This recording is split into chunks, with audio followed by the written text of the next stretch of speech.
Good morning. Happy Saturday to you. It is Saturday, December 12th. My name is Rachel Allen, and I am all about fitness. This idea of fun, intentional, transformational living, where I believe we as women have the opportunity to redefine what fitness is. We know that it's not attached to a pant size. We know it's not attached to a weight. We know that it is all about living in agreement with our divine purpose. Everything that brings about a greater vitality, a greater joy, a greater sense of fun and ease, that we can participate in life from a place of wholeness. So thank you for joining me again this week. I'm grateful that I'm receiving the comments, the feedback, all of that good stuff, because it keeps me engaged in doing what I love to do. Of course, facilitating, we are moving into and have been working with this idea of forgiveness over the last week, which has been quite transformational for myself, always coming back to the forgiveness piece, beginning with self first and then moving into the outer world. So I honor and celebrate those of you who are participating in the class. I know it's deep work, and I promise you that it will be rewarding. We're also moving into this next new year already.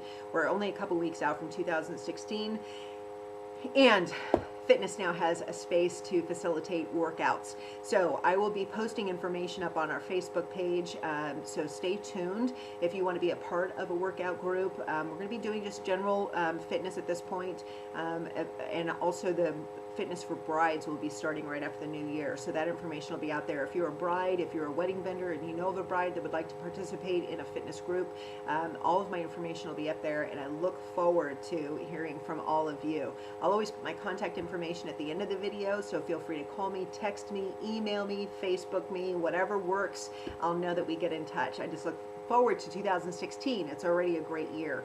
On the dawn. In the dawn, I should say, in the dawning. So one of my questions this week that came to me through one of the women that I work with was about this idea of self-esteem. You know, where does self-esteem come from? And as large of a topic as that is, what I wanted to do is just kind of bring it back to the simple principles of kind of what we describe in fitness term. Like I was talking about this idea of pre-contemplative phase, contemplative phase, action phase, and maintenance phase. I think it's really important that as we begin to kind of filter through all of this fitness information about whether it be nutrition, whether it be about a food plan for you, whether it be about your exercise plan, whether you do just a walking group all the way to, you know, the extreme groups, whatever that is about coming back to a sense of self.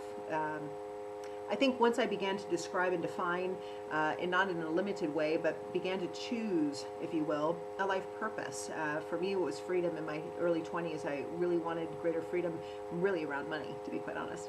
I came for the money, but I stayed for the consciousness. I think once I began to describe what I was heading toward and what I wanted to move from, then everything out of that has continued to align for me in terms of teachers, in terms of practices, in terms of learning, and in terms of a willingness to hold my feet to the fire. A lot of times we align with mentors who will offer us suggestions or offer us practices, but ultimately it comes down to us having the passion, having the willingness to take the action that is necessary to drive the change.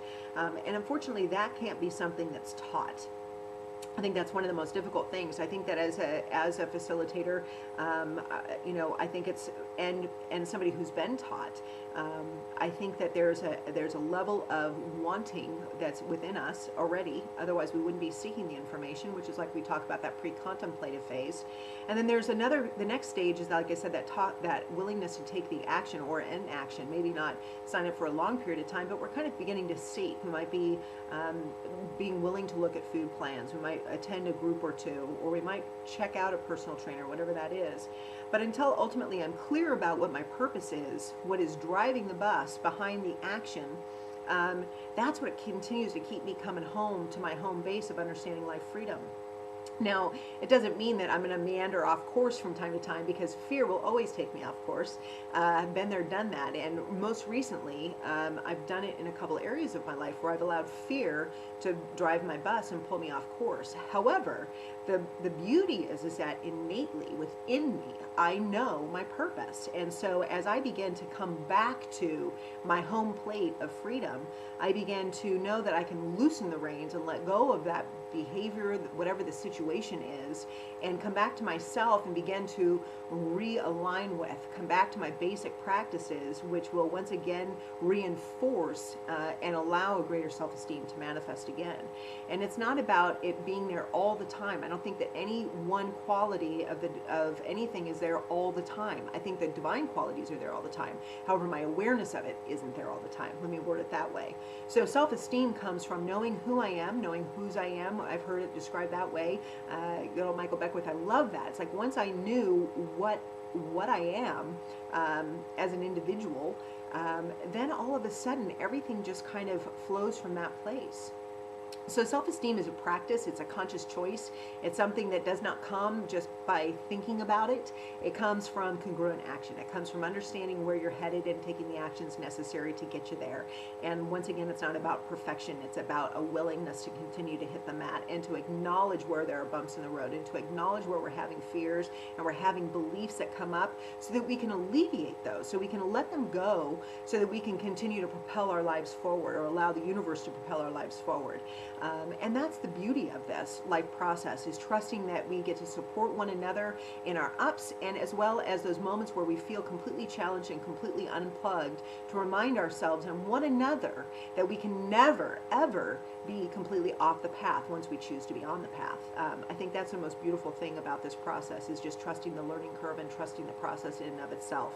The creative process is a fascinating thing, and I love it. I'm blessed by the life that I have been gifted out of this one purpose, which is freedom, because out of that, a life far beyond my dreams. So I encourage each one of you to find a practice, find a process for you where you can begin to get really quiet and see what that purpose is for you. What is going to enable you, inspire you, fuel the fire, if you will, to invite you to show up to yourself on a daily basis, whether it be through physical movement, whether it be through greater joy, creativity, whatever that is in your life that you're wanting or whatever is calling you forth, so that you can manifest a life that you are really choosing to live. Like I said, for me, it's all about all-encompassing. So it's got to be a little of everything, and it's got to be fun. And I think that's what continues to keep me coming back. You know, having a good running partner that I can get out and hit the path with, so that I can travel and run, whether it be going to a dance class, whether it be going through a yoga class, whether it be participating in music or art, whatever that is, and knowing that out of that, my life is fulfilled. So I just celebrate you right where you are in your creative process, and I just know that whatever time you are walking through, if you're feeling like you don't have self-esteem or you're feeling low in confidence, know that this will pass through taking the actions necessary, or the actions that are in agreement with where you're headed. That is the only way out of it, like I've mentioned. So I'm just really grateful to be a part of the creative process and supporting everybody. Like I said, we still have classes that we are moving through in terms of the healing the losses. We do have our discovery process on Saturday the 19th if you haven't signed up for that yet. If you'd like to find out what your life purpose is, or an intention, or a part of your vision that you'd like to manifest, and you'd like to find out more about that, and maybe some of the error beliefs that may be keeping you from manifesting some of that good, please do contact me, and let's see if that class is a fit for you. I do have my Fitness for Brides, Wives Lives beginning, like I mentioned, right after the new year, in a dance studio right across the way, so stay tuned for those updates, and we will continue to work together. I'm actually going to be putting together monthly package rates. If you want to do a drop-in session, you can always drop in, but there's going to be meditation, life visioning, healing, as well as fitness. So whole life living, right? It's what it's all about. So I celebrate your success. I celebrate your holidays with you right where you are, whatever tradition, whatever faith, just make it a good one. We have beautiful weather here in Tucson. I woke up to snow-capped mountains outside of my windows this morning. We are blessed, blessed, blessed. So stay healthy, stay fit, and make sure that you contact me if you have any questions. My name again is Rachel Allen. My phone number is 520-270-0409, and my email address is idealday.today@gmail.com. Feel free to also Facebook me also, or text me. I'm definitely getting those too. Have a great day. Blessings. Bye-bye.